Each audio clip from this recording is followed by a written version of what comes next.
I strive to promote the most efficient ways to fuel our life, right? Because energy is the basis of everything we do. Without energy, there is no life in the modern sense, right? But of course, we want to have our existence with the least environmental impact.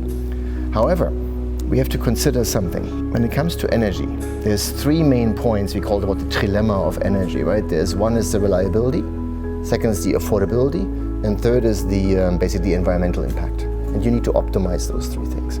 And I have the sense that in today's world, many politicians start with environment. But you think about it, first, energy needs to be reliable.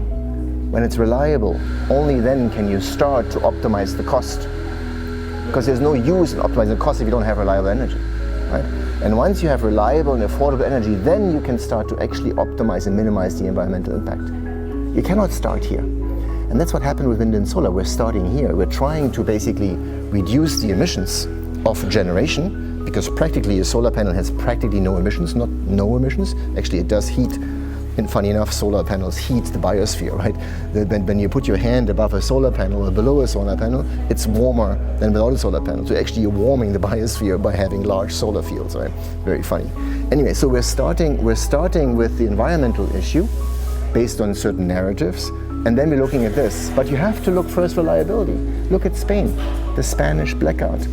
This is a reliability issue, which this specific blackout would not have happened if Spain had stayed with coal and gas. Would not have happened. But there are also blackouts that happen with coal and gas. I'm not saying that the world is safe, but I'm just saying this specific one could have been avoided.